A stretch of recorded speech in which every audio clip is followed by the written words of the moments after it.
ఉన్నటువంటి అది నల్ల రాయేది, నా నోటి నుంచి చెప్పలేకపోతున్నాను నేను. దాన్ని ఏమైనా చేస్తే కూడా ఏమవుతుంది అని చెప్పి అన్నటువంటి కరుణాకర్ రెడ్డి ఒక నాస్తికుణ్ణి తీసుకొని వచ్చి వైఎస్ రాజశేఖర రెడ్డి టీటీడీ చైర్మన్గా చేశారు.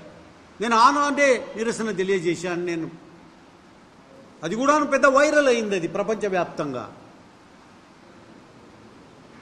వీళ్ళు ఎంతసేపు ఉన్నా వెంకటేశ్వర స్వామి యొక్క మరి ఆ గొప్పతనాన్ని, ఆ కేంద్రాన్ని, ఆ తిరుమల తిరుపతిని సర్వనాశనం చేసే టార్గెట్స్ పెట్టుకున్నారు వైఎస్ రాజశేఖర రెడ్డి. అదే రకంగా ఆయన కొడుకు జగన్మోహన్ రెడ్డి గారు. కరుణాకర్ రెడ్డిని ఒక నాస్తికున్న అపాయింట్ చేయడము, దాంట్లో ఏముందో చెప్పమనండి వీళ్ళని. ఎన్నోసార్లు నిరసన తెలియజేశాం. అదే రకంగా ఆనాడు మేమంతా కలిసి చంద్రబాబు నాయుడు గారి ఆధ్వర్యంలో వైఎస్ ముఖ్యమంత్రిగా ఉన్నప్పుడు తిరుమల తిరుపతి దేవస్థానం ఈఓ ఆఫీస్ ముందర ధర్నా చేశాం పెద్ద ఎత్తున. ఆనాడు నేను దాదాపు సాయంత్రం వరకు సాగిన ధర్నా అది. దాంట్లో జరిగిన అవకతవకల గురించి, అన్నిటి గురించి మాట్లాడుతూ వెళ్ళాను. నేను మాట్లాడింది కూడా ఆనాడు లైవ్ వచ్చింది, మొత్తం కూడాను ప్రపంచమంతా చూశారు. కరుణాకర్ రెడ్డిని, ఒక నాస్తికుణ్ణి, వెంకటేశ్వర స్వామి అది ఒక నల్ల రాయి అన్నటువంటి వాణ్ణి చైర్మన్గా చెయ్యడమే తిరుమల తిరుపతి దేవస్థానాన్ని టార్గెట్ చేసి దాన్ని నాశనం చేసేదానికి చేసిన కుట్రలో భాగమని చెప్పి నేను తెలియజేస్తున్నా. ఆనాడు చెప్తున్నా, ఈనాడు చెప్తున్నాను నేను. అదే రకంగా వైఎస్ రాజశేఖర రెడ్డి గారు ఇచ్చిన జీవో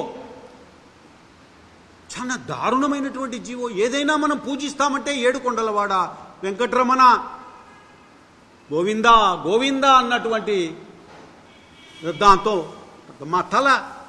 మా తల్లి తండ్రి తీసుకుపోయి తల నీలాలు అక్కడే ఇచ్చింది.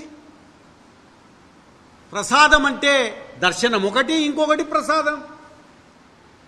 ఈ ప్రసాదాన్ని తీసుకొని వచ్చి అన్ని ప్రాంతాలలో శనివారం నాడు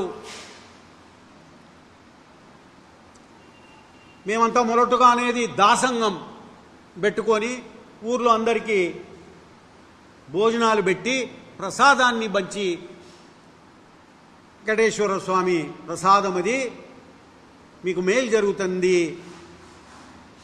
మీరు స్వీకరించండి అని చెప్పి ఊర్లో అందరికీ పంచిపెట్టేటటువంటి ప్రసాదం అది. దాసంగం అంటాం మేము మా ఊర్లలో. అటువంటి దాన్ని ఈరోజు అంత పవిత్రమైనటువంటి దాన్ని వైఎస్ రాజశేఖర రెడ్డి ఆ రకంగా దెబ్బతీస్తే జగన్మోహన్ రెడ్డి ఒకటేసారి దేవుణ్ణి మోసం చేసినాడు. అదే రకంగా భక్తులను కూడా మోసం చేశాడు ఆయన. నేను మొదటి నుంచి చెప్తున్నాను. నేను అయ్యా వీళ్ళు నేను అడుగుతున్నా, జగన్మోహన్ రెడ్డి రండి, మీరు ఎక్కడైనా చర్చకు వస్తారేమో రండి. మీరు మీ చుట్టూ ఉన్న గ్యాంగు, మీరు ఏ మతమో చెప్పండి, మీరు ఏ కులమో చెప్పండి. అనుకుంటున్న కులము కాదు, అనుకుంటున్నటువంటి మతము కాదు. కమాన్, మీరు ఏ మతమో చెప్పండి. ఫస్ట్ పాయింట్, మీరు కొలిచే దేవుడు ఎవరో చెప్పండి. మళ్ళీ రెండవసారి మనం ఏదైతే నిరసన చేశాం